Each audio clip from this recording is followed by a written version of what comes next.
I still remember the exact time because my phone burned it into my brain like a warning.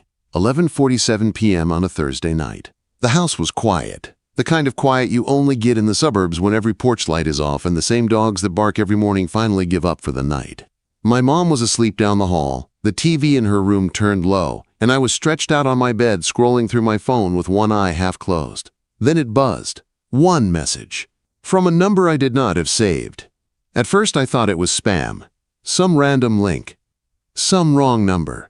I almost ignored it, but something in me made me tap it. And the second the screen lit up, my whole body went cold. It was a selfie. Marissa, my mom's friend. She was standing in front of a mirror, her dark hair loose, her eyes fixed on the camera in a way that was not playful and not accidental. She wore a thin, silky robe that clung to her like it belonged there. The kind of picture you do not send by mistake. The kind of picture you do not send to someone's kid unless you mean something. Under it, one line, just for you. My thumb froze over the screen. My heart did this strange stop and jump, like my chest could not decide if it was scared or excited. I stared at the picture so long my eyes started to hurt, waiting for the moment where it would make sense. It did not. I sat up so fast the sheets slid off my legs. I looked at the door like my mom might walk in and catch me holding a secret in my hand. I looked back at the picture again, and my stomach twisted hard. Marissa had been in our house for a year. She was 36. An interior designer. Always sharp. Always put together. Always showing up with a bottle of wine or homemade cookies like she belonged at our table. My mom loved her.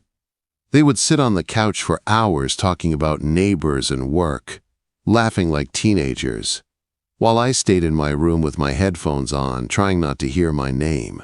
Dylan needs direction, Marissa would say sometimes, her voice carrying through the walls. Find a nice girl, my mom would add, like I was a project she could finish if she just pushed hard enough. I was 25, living in a small house on the edge of a quiet suburb outside Denver. It was just me and my mom.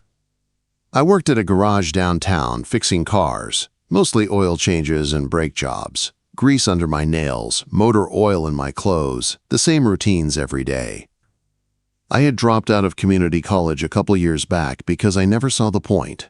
No big plans, no dream that pulled me forward, just a life that felt like it was looping. And Marissa always looked at me like she saw something else. It used to make me uneasy. Now it made my skin feel too tight. I typed back with shaking hands. "Did you mean to send this?" The message delivered. The 3 little dots did not appear. Then my phone buzzed again, almost instantly. No mistake. And I don't regret it. I read it once. Then again. Then a third time, hoping the words would change. They did not. I lay back on my bed and stared at the ceiling. But the ceiling did not help. My mind kept replaying the image, her eyes, her robe, the line, "just for you," like it was carved into my head.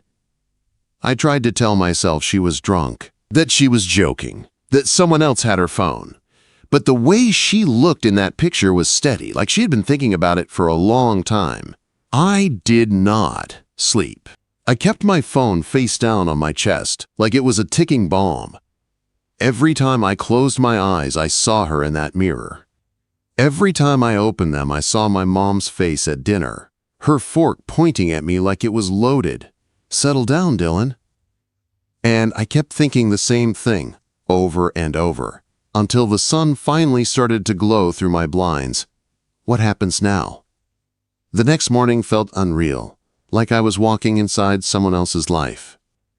My phone was still in my hand when I woke up, the screen dark, but the texts were waiting when I unlocked it. The picture, her words, still there, still real. I shoved the phone into my pocket and went to the kitchen, trying to act normal. My mom was already up, humming some old country song while she poured coffee. She looked calm, safe, like nothing in the world could ever change. "Morning, Dylan," she said. "Marissa's coming over later. She's bringing those lemon bars you like." My stomach flipped so hard I thought I might actually get sick. I forced out a sound that might have been a reply, grabbed a granola bar, and made an excuse about being late for work. I was halfway out the door when my mom called after me, telling me to drive safe. The garage smelled like rubber and oil. The air was loud with tools and engines and guys shouting over each other. Usually that place kept my mind busy. Usually it was the only part of my life that made sense. That day, it did nothing. Every time I wiped my hands on a rag, I saw Marissa's robe. Every time I heard my phone buzz in my pocket, my heart slammed like it wanted to break out. By lunch, I had checked my screen so many times my battery was already dying. Nothing. No new messages. Part of me was relieved. Part of me felt empty. Then, around noon, my mom texted me a picture. Her and Marissa at our kitchen table, lemon bars stacked on a plate between them like a sweet little memory. My mom smiled into the camera. Marissa smiled too. Polished and calm, her hair pulled back, looking like the same woman who always walked into our house like she owned the air. I zoomed in on Marissa without thinking. Her eyes, there was no hint there, no sign of what she had sent me at midnight. She looked normal, like she had not dropped a grenade into my life and walked away. I did not know if that made it worse or better. When I got home around 6, I prayed she would be gone. She was not. She sat on the couch beside my mom with a glass of iced tea in her hand. The room smelled like lemon and sugar. The TV was on low with one of those home renovation shows they both loved, and my mom looked so happy, like having Marissa there filled something in her. "Dylan," my mom said, waving me over. "Come eat something. Marissa's been waiting to say hi." My throat tightened. I looked at Marissa, and for 1 second, our eyes locked. Not a polite glance, not a friendly look. Something heavy. Something that said we are not the same people we were yesterday. "Hey," I managed, my voice rough. Marissa's lips curved into a small smile. "Hey, Dylan, good to see you." I grabbed a lemon bar and retreated to the kitchen like I was escaping a fire. My hands were sweating so bad I almost dropped my phone. I leaned against the counter and tried to breathe, listening to my mom and Marissa laugh in the living room like nothing had changed. But everything had changed. I was about to go to my room when my phone buzzed again. A new text. From her. "Meet me at 9 tonight. Park on the edge of town. Let's walk." My pulse kicked so hard it made my vision blur for a second.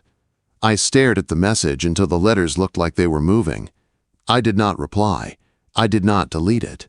I slipped my phone back into my pocket, and I stood there in the kitchen, hearing my mom laugh, smelling lemon bars, feeling my whole life tilt on one message.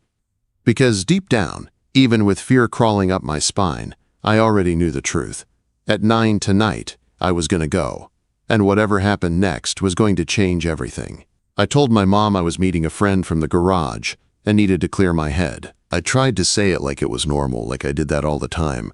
She barely looked up from the sink. "Just don't be out too late," she said. And that line hit me hard because she had no idea how late my life was about to get. By 8:45, I was in my truck driving toward the edge of town, my hands tight on the wheel. The streets got emptier the farther I went.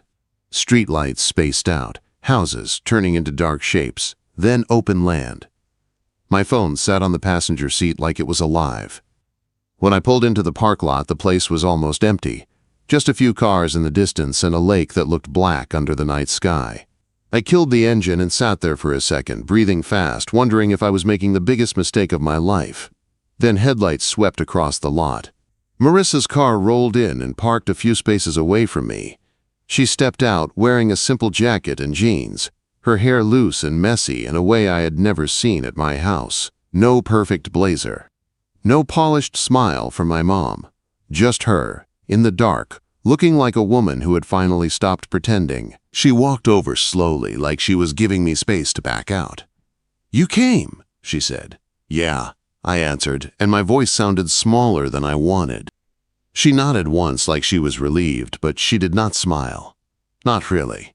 Her eyes stayed on mine, steady and serious, and it made my chest feel tight. We started walking along the path by the lake. Gravel crunched under our shoes. The air smelled like cold water and pine trees. The only light came from the moon and a few distant lamps that barely reached the trail. For the first minute, neither of us talked. It was not awkward, just heavy. Like we both knew we were stepping into something we could not undo. Finally, Marissa spoke. "I should not have sent that picture," she said. Not because I did not mean it, but because it was reckless. My throat felt dry. "Why did you send it?" She slowed down, her hands tucked into her jacket pockets. For a moment, she looked out at the water like it might give her courage. "Because I was tired of feeling invisible," she said quietly. "Tired of pretending my life is fine when it is not, and I do not know why. But last night I just thought of you." That made my heart pound harder. I did not know what to do with those words. I was not used to being someone's reason. I forced myself to ask the question that scared me most. "Why me?" Marissa stopped walking. She turned toward me, her face soft in the moonlight. "Because you do not pretend, Dylan," she said. "You do not try to charm anyone.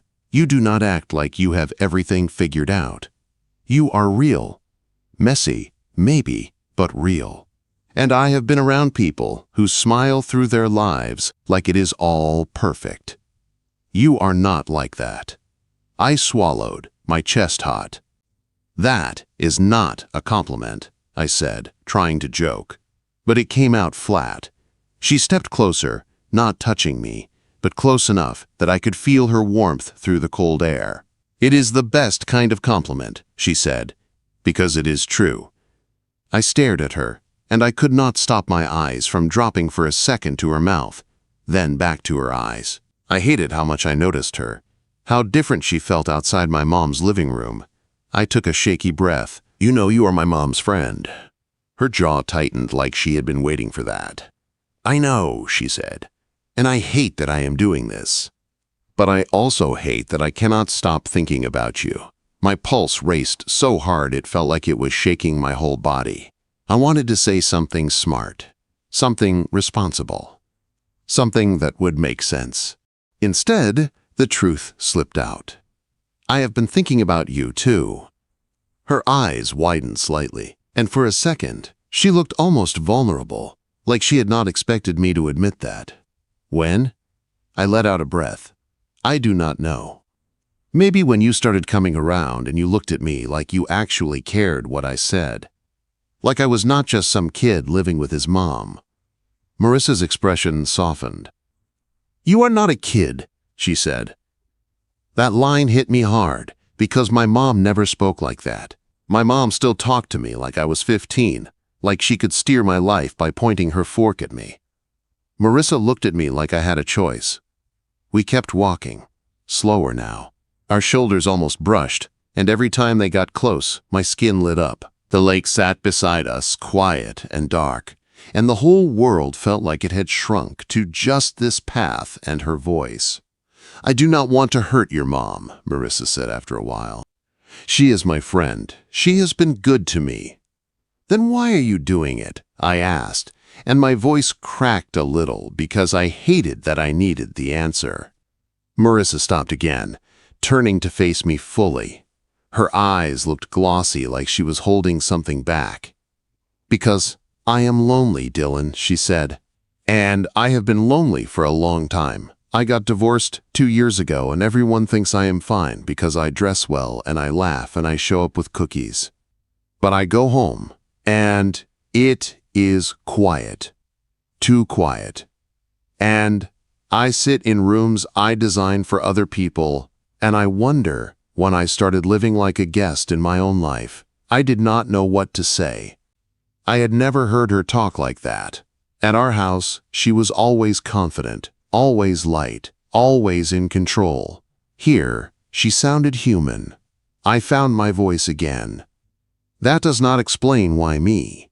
She stepped closer until there was barely any space between us. My breath caught. "Because when I am around you, I do not feel like I have to perform," she said. "You do not ask me to be perfect. You do not even expect anything from me. You just exist. And somehow, that makes me feel like I can breathe." My heart pounded. My hands clenched and unclenched at my sides. I should have walked away. Instead, I lifted my hand slowly, like I was asking permission without words, and brushed a strand of hair away from her face. My fingers barely touched her cheek. Marissa did not flinch. She closed her eyes for a second like that touch meant more than she wanted it to. When she opened them again, the air between us felt electric. "This is wrong," I whispered. She nodded once. "I know." But neither of us moved back. I could hear the lake, the faint wind in the trees, and my own heartbeat pounding like a drum. Marissa's eyes dropped to my lips, and that was all it took. She leaned in. I met her halfway. The kiss was soft at first, like we were both afraid of what it meant. Then it deepened, slow and steady, and every part of me lit up like I had been asleep my whole life, and she had just woken me. When we finally pulled apart, we stood there, breathing hard, foreheads almost touching. Marissa's voice came out rough. "Dylan." "Yeah," I said, and I did not even know what I meant by it. She looked scared and happy at the same time. "We cannot do this in your mom's house," she said. "We cannot let her see." I nodded because I knew she was right. The guilt hit me fast, sharp in my stomach. "What are we doing then?" I asked. Marissa took my hand, squeezing it like she was holding on to something real. "We are being careful," she said. "We are taking it slow. And we are not pretending it did not happen." The words felt dangerous and comforting at the same time. We walked back to the parking lot. The air felt colder now, or maybe I was just more awake. When we reached her car, she stopped and looked at me again. "I meant what I said," she whispered, "about not regretting it." I stared at her. "Me too." She gave me a small smile then, the kind my mom never saw. It was not polite. It was private. Then she got into her car and drove away, leaving me standing under the weak glow of the parking lot light with my hands still warm from her touch. On the drive home, my phone buzzed again. One message from her. "Tomorrow morning. My place. Breakfast." I read it once, then again, my chest tight, my mind racing. Because now it was not just a picture and a kiss. Now it was a choice. And I knew, as I pulled into my driveway and saw my mom's kitchen lights still on, that the hardest part was not meeting Marissa in the dark. The hardest part was going to be lying to the woman who raised me, while I fell deeper into something I could not control. The next morning, I told my mom I had an early shift at the garage. It was a lie, but it came out easy because my throat was still tight from the night before. My mom barely questioned it. She just reminded me to eat something and asked if I wanted her to pack lunch like I was still in high school. I said no and got out fast. Marissa lived on the other side of town in a small apartment that felt nothing like our house. It was clean and calm, with soft light coming through the windows and furniture that looked like it belonged in a magazine. When she opened the door, she looked different than she did around my mom. No sharp blazer, no perfect hair. Just a sweater, bare face and tired eyes that still held that steady look. "You made it," she said. "Yeah," I said, and it sounded like a confession. Her kitchen smelled like coffee and pancakes. She had already set 2 plates on the table like she had been planning this for days. I sat down, still not sure what I was allowed to do, still not sure what this was. For a while, we talked like normal people. About the garage, about traffic, about the weather turning colder. But the space between us felt charged, like every simple word was covering something bigger. Every time her hand moved across the table, I noticed. Every time our eyes met, I felt that pull again. Finally, she set her fork down and looked at me. "I need you to know something," she said. "I am not trying to mess up your life." I swallowed hard. "It already feels messed up." She nodded like she understood. "Mine, too. But I do not regret it." That word regret hit me like a weight. I did not know how to answer, so I told her the truth. "I did not sleep," I said. "I kept thinking about what you sent. About you." Marissa's face softened. "I did not sleep either," she admitted. "I kept thinking you would hate me." I stared at her. "I do not hate you." It felt strange to say it out loud, but once I did, something inside me unclenched. Marissa took a slow breath like she had been holding one in all night. We talked for hours after that. Not small talk, but real talk. The kind I usually avoided because it made me feel exposed. She told me about her divorce, how it did not explode in a big dramatic way. It just died quietly. Two people living in the same house, polite and distant, like strangers who shared a last name. She said she kept trying to fix it like she fixed everything else, making plans, changing things, pretending effort could force love to come back. It never did. I told her about dropping out, how everyone acted like it was a failure. And maybe it was, but mostly it felt like relief. Like I had been walking in someone else's shoes and finally kicked them off. I told her how the garage was the only place I felt useful.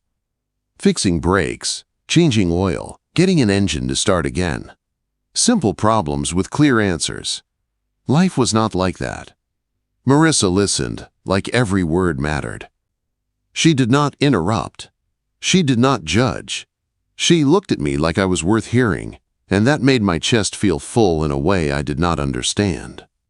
When I burned one pancake trying to flip it, she laughed so hard she had to cover her mouth. I joked about her fancy coffee maker and she rolled her eyes and called me impossible. For a few minutes it felt easy, like we were just two people eating breakfast. Nothing complicated, nothing wrong. But the truth was sitting there with us. My mom. Her friend. The secret that could break everything. When I left her place, Marissa walked me to the door and stopped me before I stepped out. "We have to be careful," she said. I nodded. "I know." Her eyes searched mine. "This cannot be something sloppy, Dylan. If we do this, we do it right." I did not like how serious it sounded, but I also liked that she meant it. I liked that she was not treating me like a dumb kid playing at something grown.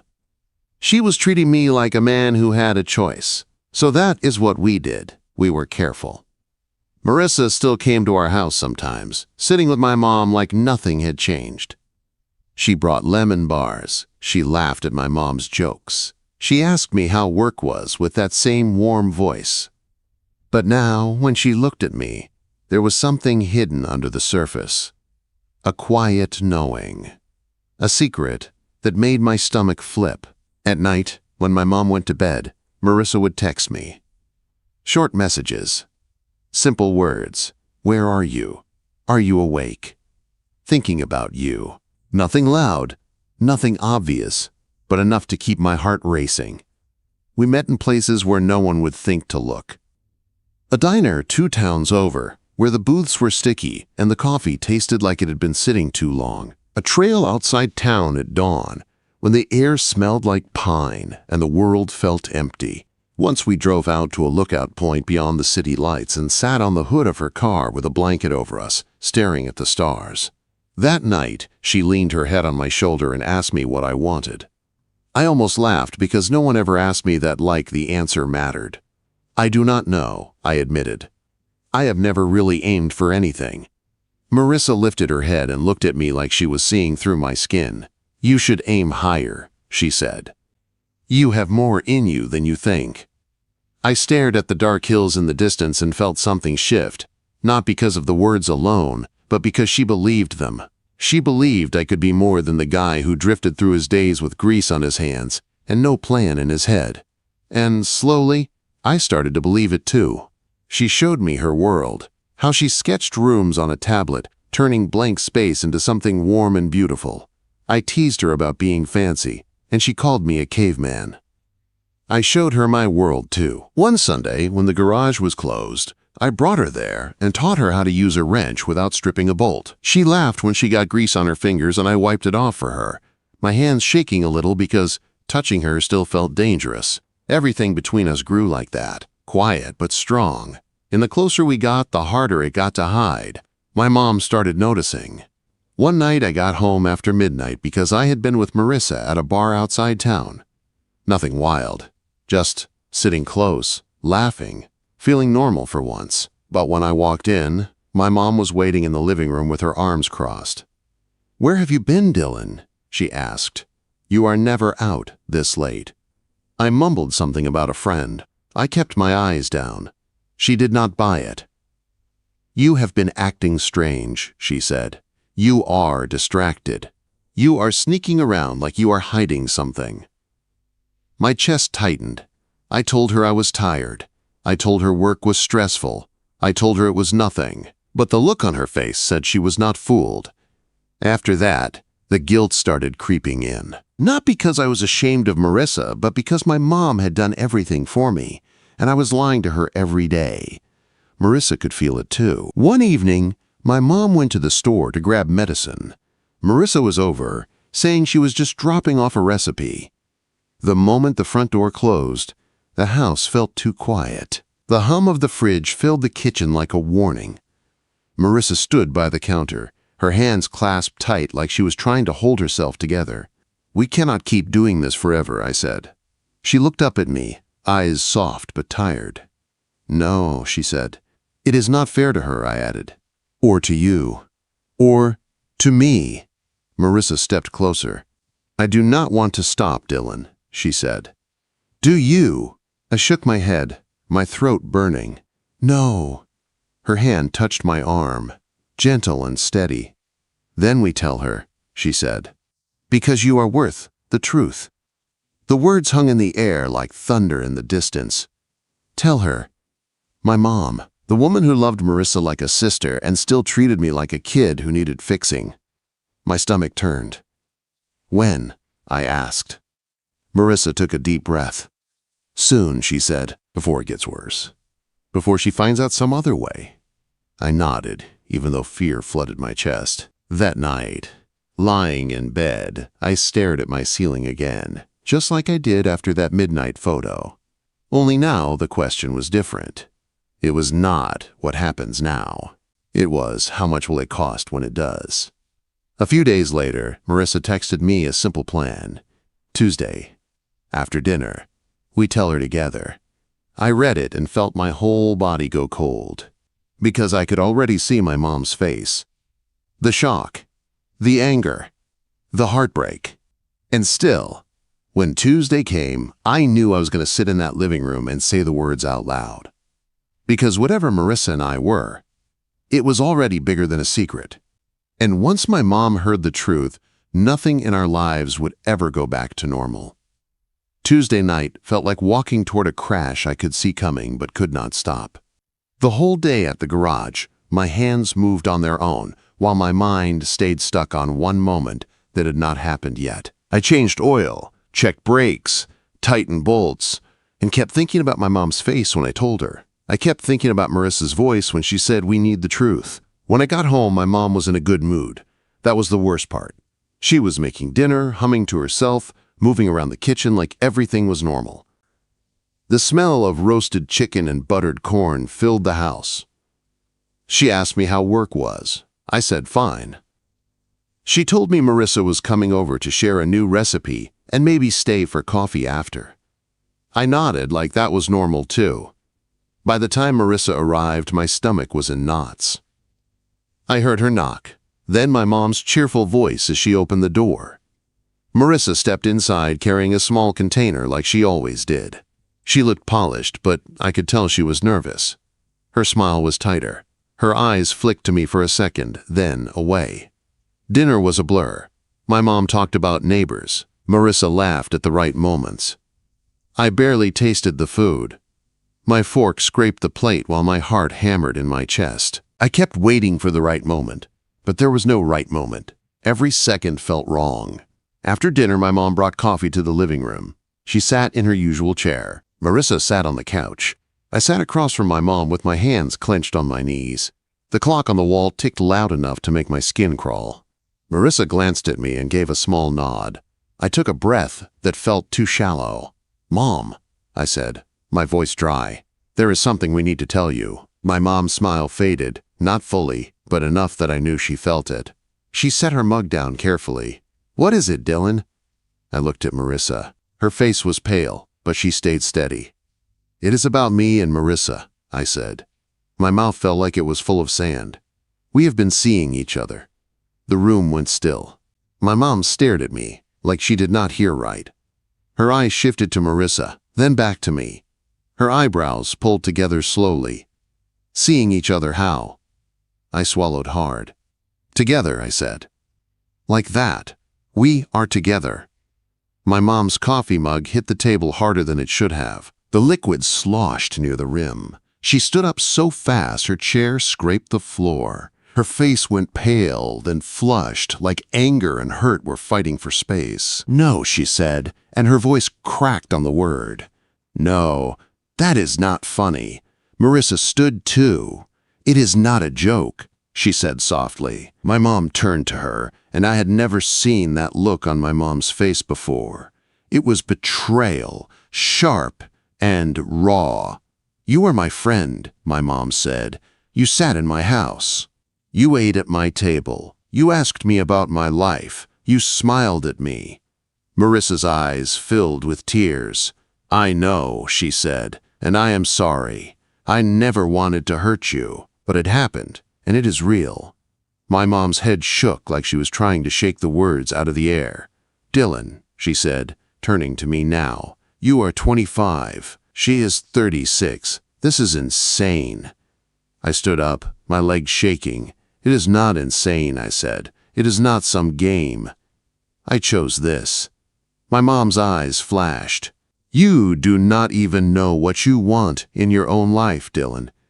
You cannot even commit to school.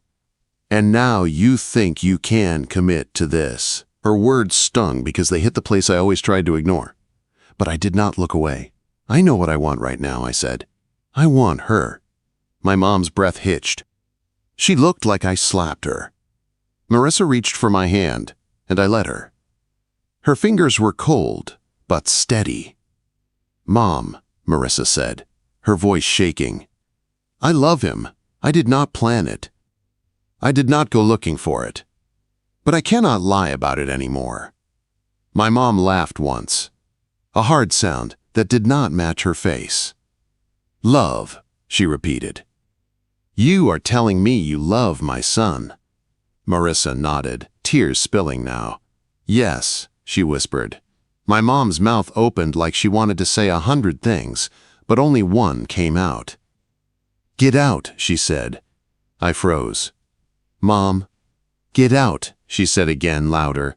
"Both of you. Get out of my house." My chest tightened so hard I could barely breathe. I took a step toward her, but she held up a hand like she could not even stand me being close. I grabbed my jacket from the chair without thinking.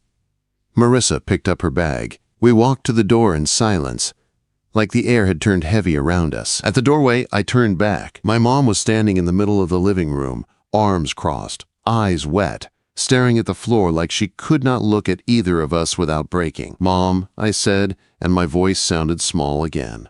"I did not want to hurt you." She did not answer. Marissa touched my arm gently. "Let's go," she whispered.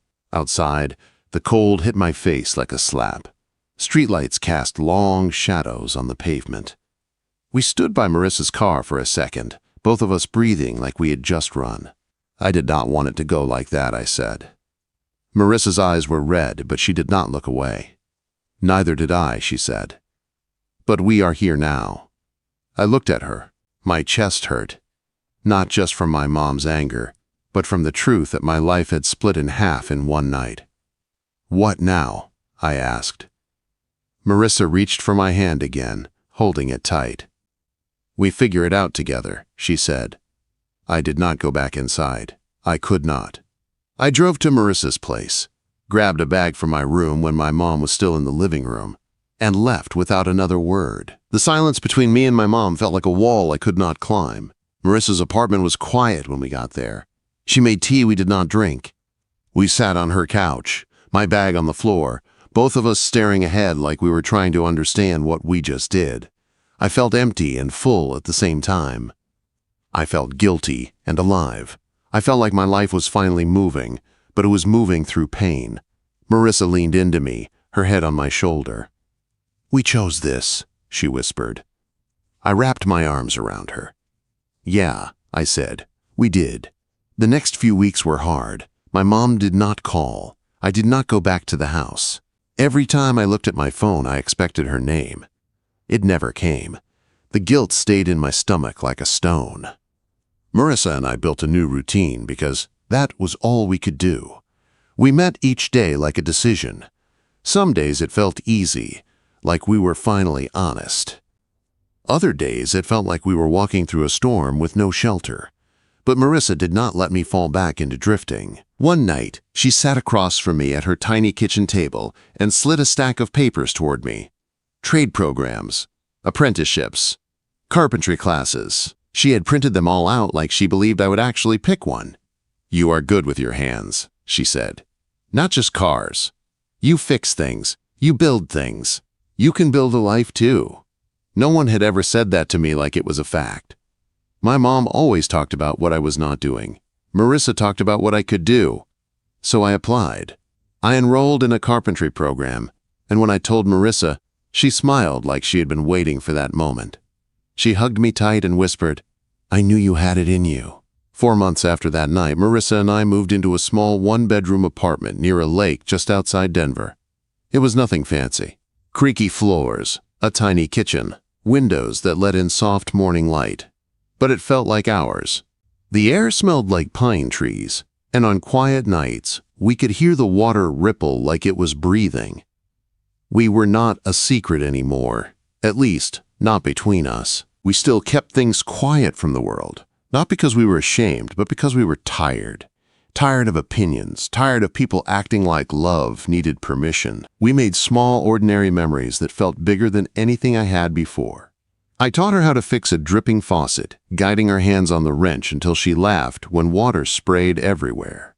She taught me how to bake lemon cake, and I covered myself in flour like an idiot, making her laugh until she could not breathe. We walked by the lake in the evenings, hands laced, cold air on our faces, and for the first time, I felt like my days were not repeating, they were building. Still, my mom stayed in my mind like an ache.